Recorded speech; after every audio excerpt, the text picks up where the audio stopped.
24 This Week starts right now. Hello, and thank you for joining us on ABC24 This Week. I am your host, Pepper Baker. You are here for the real stories behind the big stories, and I hope you'll join us every Sunday at 9 a.m. or 10:35 p.m. or on 24+. All right, let's see who is at the table today. Of course, always ABC24 political analyst Otis Sanford. We have former Memphis City Schools and City Council Chair Tawan Stout Mitchell, as well as conservative political consultant Lane Provine. Thank you all so much for being here. Thank you.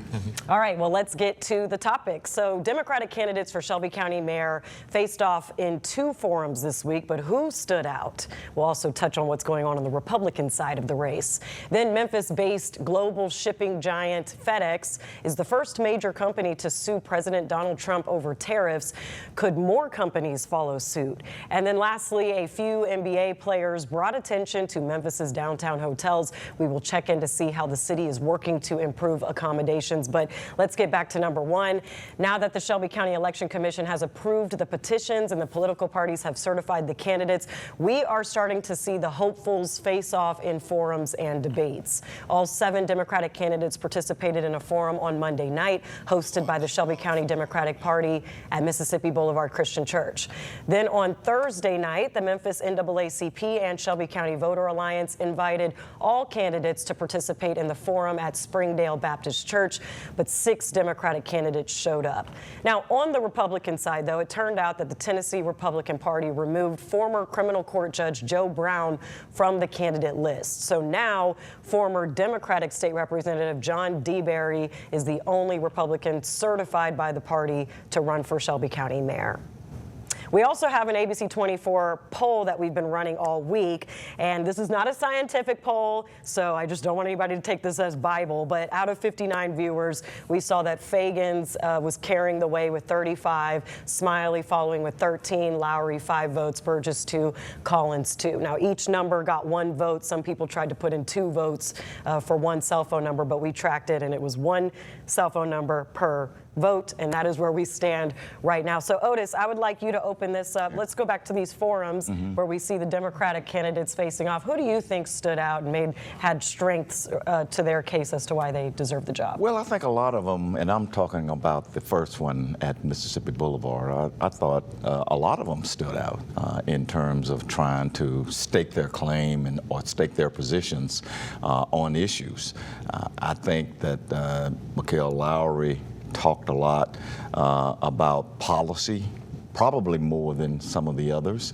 And I also noticed that J.B. Smiley was really hyper-partisan in his comments, talking about I'm not going to knuckle under to the Republicans, and I thought he might have gone overboard there. I think what voters should be looking for in a candidate should be one who can best show that they have the leadership, the knowledge, and the experience to do the job. And you have varying degrees of all of that with the 7 candidates that showed up. Now, in the other debate or forum at Springdale, there was a lot of talk about the jail and about the medical center. And so I hope there are more that will come before the May primary because the voters need to evaluate these candidates side by side and determine who's the best. And the people I've spoken to since these debates, I just want to ask you, Tawan, so a lot of times fundraising has a lot to do with who people think will be the front runners. So on the Democratic side, that would have been J.B. Smiley, Mikhail Lowry, and Heidi Kuhn. In the circles I've spoken to, just based on how the performance of the forums, a lot of people are saying that they felt Fagans was strong, they felt Heidi Kuhn was strong, and Lowry was strong, but those were the top names that I heard. What are your thoughts? Well, I thought the forerunners were Mikhail Lowry, J.B. Smiley.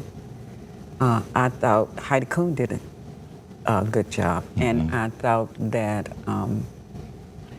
Fagan makes a good presentation.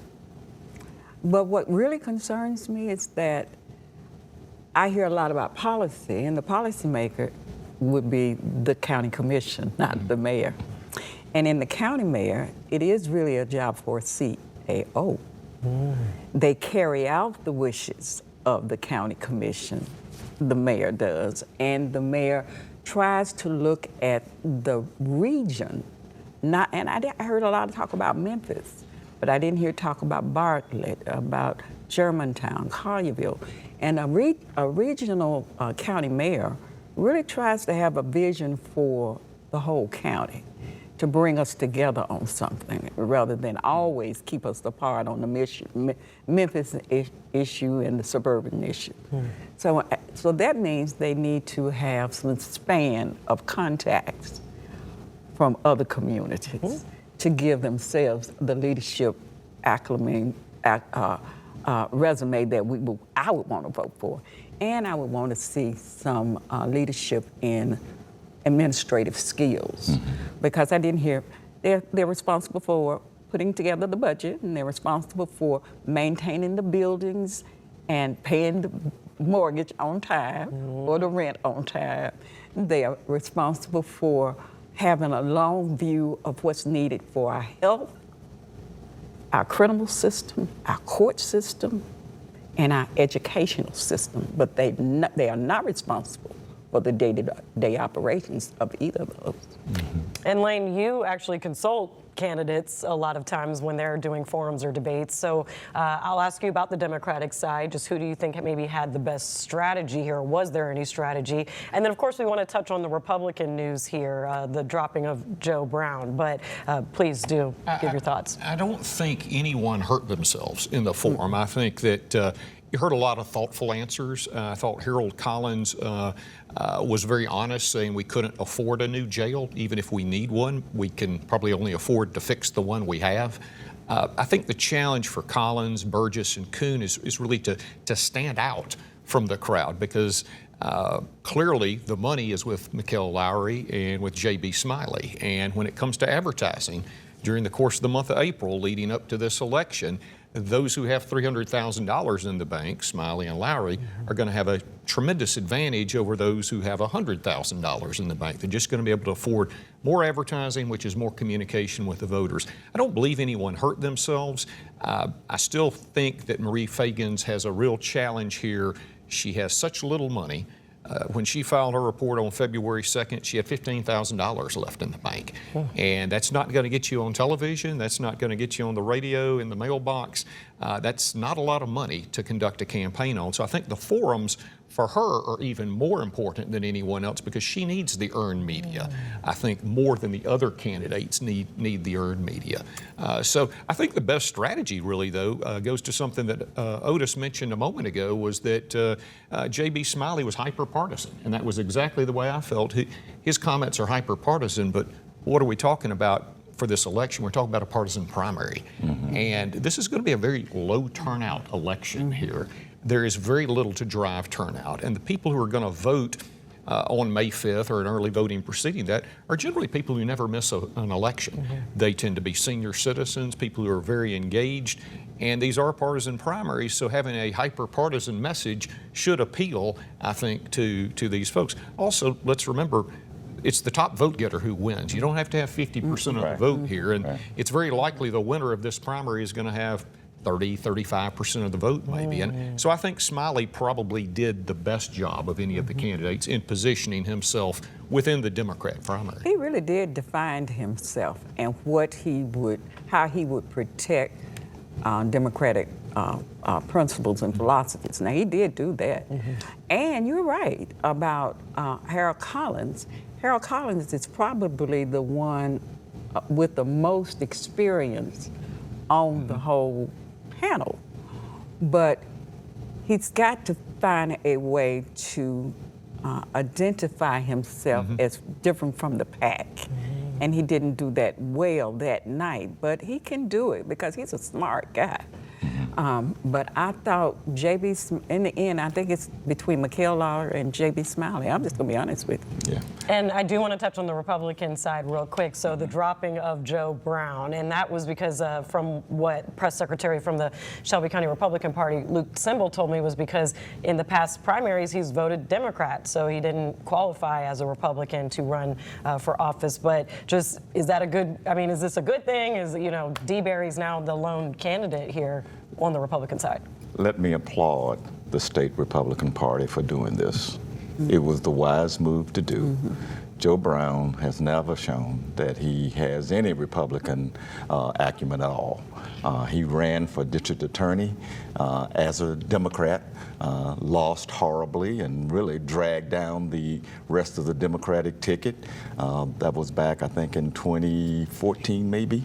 And so he is not a serious candidate. I'm just going to put it out there, and I think the Republican Party did a service to this community because any appearance that he would participate in would just be a sideshow. And I think screenings by the state parties of either side, Republican or Democrat, is necessary because you have certain principles and ideology that you believe in, and you want to make sure the people you put on your ballot to represent you represent those. So that's only fair. And when the Democrats was discussing Fagan's voting record, that was fair game. It was fair. It was fair game. You have to look. You're putting somebody on the ballot to represent what you say you believe in. Yeah. Let me also point out. Very last point. Yeah, in another race, the Democrats did kick off Thomas Long. Yes. And I think he's not happy about that, and I've heard he's gotten a lawyer, and he's going to challenge that. But that's an interesting decision there because it maybe opens the way for a couple of others on that race. I addressed those very two candidates with Democratic Party Chair Willie Simon from the Shelby County Democratic Party. You can watch that full interview on ABC24 as well as the forums because we couldn't hear from everybody and make this show still fit in the time parameters. But when we come back, we're going to talk about FedEx suing President Donald Trump over tariffs and how likely this case will hold up. Stay with us.